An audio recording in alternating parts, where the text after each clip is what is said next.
आज आपण आहे ना कॉर्न टिक्की बनवणार आहोत।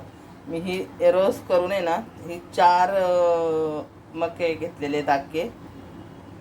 ही 2 आलू वाफवून घेऊन खिसून घेतलेत, 1 बीट वाफवून घेऊन खिसून घेतलंय, ही 2 कांदे कापून घेतलेत, 2 शिमला मिरची कापून घेतलेत, 2 गाजर खिसून घेतलेत, ही कोथिंबीर, ही 4 मिरच्या मी कापून घेतलेत आणि त्याच्यामध्ये टाकायला ही लाल तिखट, हळद, मीठ, आमचूर पावडर, धनिया पावडर आणि हा गरम मसाला।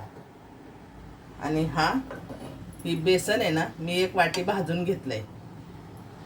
आता हे सगळं आपण एकत्र जीव करूया त्याचा। हे बघा आता हे आपलं चांगलं मिक्स झाले बघा, बाइंडिंग मस्त बसते। आता असं टिक्की बनवून आहे ना त्याला रोस्ट करूया।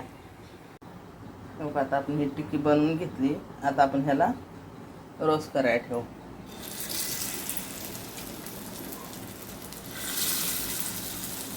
अशी टिक्की ना मकाईची टिक्की, कॉर्न टिक्की तुम्ही पण अशी बनवून घ्या बघा।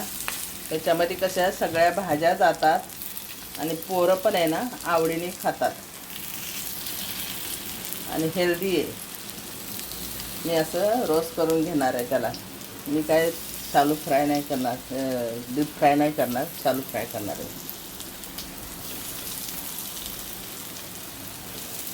असं काय ह्याच्यामध्ये बीट वगैरे आहे ना तर पोरांना हे चांगलं आहे। आता ह्याला पलटी करताना पण तुम्हाला दावते। हे रोस्ट होतोय आता, हे बघा।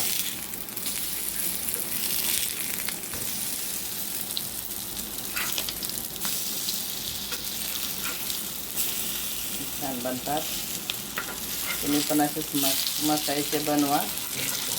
त्याच्यामध्ये सगळ्या भाज्या जातात आणि मुलांना छान आवडतात पण। तुम्ही पण असे बनवून बघा आणि मला लाईक करा, शेअर करा। धन्यवाद।